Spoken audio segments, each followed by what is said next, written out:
नमस्कार। जय श्री कृष्णा। राधे राधे। दोस्तों, एक बार फिर से आपका स्वागत है आपके अपने YouTube चैनल में। आज फिर हम आपके समक्ष एक नया वीडियो, नई जानकारी लेकर हाजिर हुए हैं। आज हम आपको जो कहानी सुनाने जा रहे हैं वो एक इच्छाधारी नाग नागिन की कहानी है। ये कहानी बहुत ही ज्ञानवर्धक और मोटिवेशनल है। आप इस वीडियो को एंड तक अवश्य देखना। दोस्तों, आज का जो हमारा प्रसंग है वो प्रसंग कुछ इस तरीके से है कि नाग पंचमी पर इच्छाधारी नाग नागिन ने किया विकराल रूप धारण। अपनी आंखों से आंसू की बजाय खून निकाल कर की महादेव जी से बगावत। ये महादेव जी के साक्षात चमत्कार की कहानी है। दोस्तों, इस कहानी का जिक्र आपको हमारे प्राचीन धर्म ग्रंथों में भी मिल जाएगा, क्योंकि ये एक सच्ची घटना पर आधारित कहानी है। तो चलिए दोस्तों, शुरुआत करते हैं वीडियो की। इससे पहले आप सभी से एक छोटी सी रिक्वेस्ट भी है कि हमारे चैनल को अभी तक आपने सब्सक्राइब नहीं किया है तो सब्सक्राइब करके बेल आइकन अवश्य प्रेस कर देना, ताकि आने वाले कोई भी वीडियो का अपडेट आपसे मिस ना हो।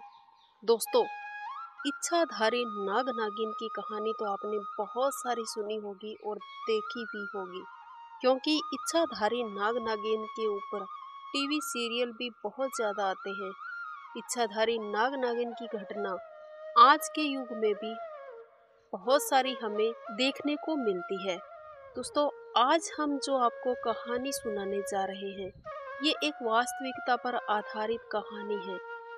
दोस्तों, हमारे इस चैनल के माध्यम से हम आपको जो भी जानकारियाँ देते हैं वो हमारे धर्म ग्रंथों या शास्त्रों में वर्णित ही होती है, क्योंकि दोस्तों हम आपको आपकी जानकारी के लिए बहुत सारी ज्ञानवर्धक और अच्छी अच्छी बातें बताते रहते हैं। अगर आपको हमारे द्वारा दी गई जानकारियाँ पसंद आती है तो आप हमारे इस चैनल को सब्सक्राइब करके बेल आइकन अवश्य प्रेस कर देना, ताकि कोई भी अपडेट आपसे मिस ना हो। शुरुआत करते हैं दोस्तों आज इस एक प्यारी सी कहानी की, बहुत ही ज्ञानवर्धक और रोचक कहानी की। दोस्तों, आप सभी ये तो जानते ही होंगे कि महादेव जी को नाग नागिन अत्यंत प्रिय है। इसी वजह से महादेव जी अपने गले में आभूषणों की जगह नाग धारण किए हुए रहते हैं। दोस्तों, इसके साथ साथ आपको इस बात का भी पता ही होगा कि श्रावण महीने की नाग पंचमी भी अपने आप में एक खास त्योहार है। नाग पंचमी के दिन नाग नागिन की पूजा की जाती है। अगर इस दिन नाग नागिन रूठ जाए या नाराज हो जाए तो ऐसे में आखिर क्या घटना घटित होती है। दोस्तों, नाग पंचमी का त्योहार पावन त्योहार माना जाता है। ऐसे में महादेव जी से अगर नाग नागिन ही रूठ जाते हैं तो फिर ये तो आप समझ ही गए होंगे कि कुछ अच्छा नहीं होता है। ये कहानी भी कुछ इसी तरीके की है। दोस्तों, आपने अक्सर सुना ही होगा, देखा भी होगा कि नाग नागिन का जोड़ा हमेशा एक साथ ही नजर आता है। नाग नागिन कोई भी कार्य एक दूसरे के बिना नहीं करते हैं, यहाँ तक कि वो चलते भी एक साथ हैं। कोई भी कार्य हो वो सब मिलकर ही करते हैं। इसके पीछे का कारण नाग नागिन की प्रेम कहानी ही होती है, क्योंकि नाग नागिन एक दूसरे से बेइंतहा मोहब्बत करते हैं। इसी वजह से नाग नागिन का जोड़ा हमेशा एक साथ ही नजर आता है। दोस्तों, ये तो आपने अपनी असल जिंदगी में भी देखा ही होगा। आपको भी कई बार दर्शन हुए होंगे नाग नागिन के जोड़े के। यहाँ तक कि नाग नागिन एक दूसरे के लिए जान भी दे सकते हैं, मर मिटने को तैयार भी हो जाते हैं। दोस्तों, इच्छाधारी नाग नागिन की एक अलग ही कहानी होती है।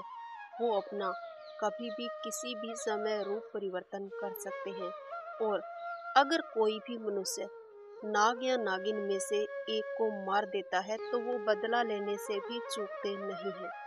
दोस्तों, इसी तरह की एक सच्ची कहानी आज हम इस वीडियो के माध्यम से लेकर आए हैं, जो कि एक इच्छाधारी नाग नागिन की बहुत ही प्रेरणादायक कहानी है। दोस्तों, हमारे सनातन धर्म में ऐसी मान्यताएं भी है कि यदि कोई व्यक्ति इच्छाधारी नाग नागिन के जोड़े के दर्शन कर लेता है या दर्शन हो जाते हैं तो उसकी किस्मत के वारे न्यारे ही होते हैं, उसका भाग्य उदय हो जाता है। दोस्तों, आज की कहानी के माध्यम से हम आपको बताने जा रहे हैं कि किस तरीके से एक इच्छाधारी नागिन ने विकराल रूप धारण किया था और महादेव जी से बगावत की थी। दोस्तों, प्यार की मिसाल बनने वाले इच्छाधारी नाग नागिन के साथ नाग पंचमी के दिन एक ऐसी अनहोनी हुई जिसे देखकर सभी गांववासी हैरान रह गए। दोस्तों, ये बहुत पुरानी बात है। किसी नगर में एक प्राचीन शिव मंदिर था। वहां पर दूर दूर से महादेव जी के भक्तों का तांता लगा रहता था और नाग पंचमी के दिन तो बहुत ज्यादा दूर दूर से महादेव जी के भक्त अपने भगवान के दर्शन करने हेतु आ रहे थे। दोस्तों, उसी शिव मंदिर में नाग नागिन भी नाग पंचमी के दिन आया करते थे। उस गांव के पास ही में एक जंगल था। वहां पर एक नाग नागिन का जोड़ा रहा करता था। वो इच्छाधारी नाग नागिन का जोड़ा भी महादेव जी की कृपा पाने के लिए जंगल से चलकर शिव मंदिर आया करता था। और उस दिन नाग पंचमी थी, जिस दिन वो जोड़ा महादेव जी के दर्शन करने मंदिर की ओर जा रहा था। वो नाग नागिन का जोड़ा जंगल से चलकर मंदिर के लिए रवाना हुआ ही था। दोस्तों, नाग नागिन का जोड़ा हमेशा शिव मंदिर जाया करता था तो साथ साथ चला करता था। लेकिन इस दिन यानी नाग पंचमी वाले दिन नाग बहुत ही तेजी से आगे बढ़ जाता है और नागिन पीछे रह जाती है।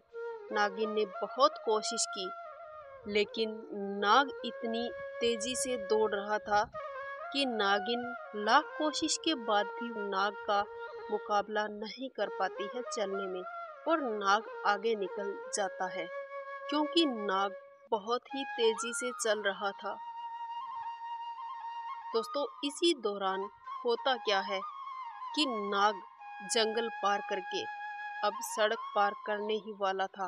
इतने में ही क्या होता है कि एक बैलगाड़ी आती है और वो नाग एकदम से उस बैलगाड़ी के पहिए के नीचे आ जाता है और कटकर उस नाग के दो टुकड़े हो जाते हैं। उस नाग की मृत्यु भी हो जाती है। इतने में ही वहां नागिन भी आ जाती है और नाग की इस तरह की हालात देखकर नागिन हैरान रह जाती है और नागिन अपने नाग के पास खड़ी हो जाती है और अपने फन को पटक पटक कर बहुत ज्यादा गुस्से में आ जाती है। थोड़ी ही देर में वहां बहुत सारे लोगों की भीड़ भी इकट्ठी हो जाती है।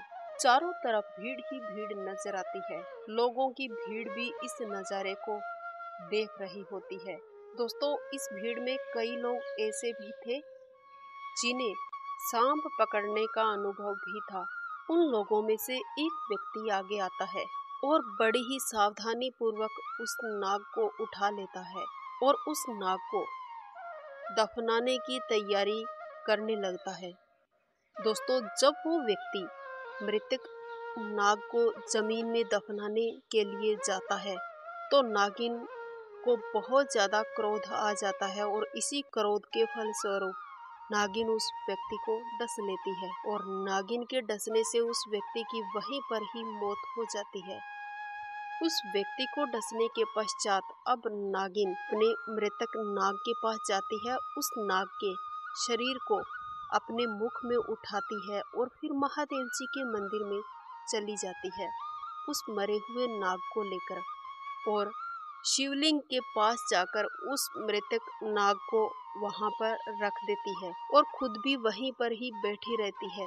इसके बाद इच्छाधारी नागिन ने अपना विकराल रूप दिखाना शुरू कर दिया होता है। वो इच्छाधारी नागिन अपने विकराल रूप में आ जाती है।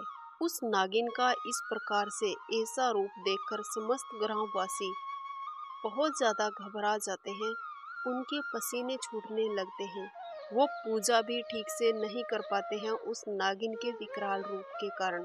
दोस्तों, इसके बाद उस इच्छाधारी नागिन ने अपना रूप बदलकर आधी नागिन और आधी औरत के रूप में आ जाती है धीरे धीरे वो इतनी विशाल हो जाती है कि लोग ठीक से उसे देख भी नहीं पाते हैं। अब दोस्तों वो नागिन महादेव जी के आगे चिल्ला चिल्ला कर यह कह रही होती है कि कैसे भी करके महादेव जी मेरे नाग को जीवन दान दे दे। उस नागिन को बहुत ज्यादा क्रोध भी आया था, गुस्सा बेकाबू हो रहा था और आंखों से आंसू की बजाय खून बह रहा था। ये सब नजारा देखकर उन गांव वालों की रूह कांप जाती है, क्योंकि उन्होंने इससे पहले इच्छाधारी नागिन का ऐसा रूप कभी नहीं देखा था।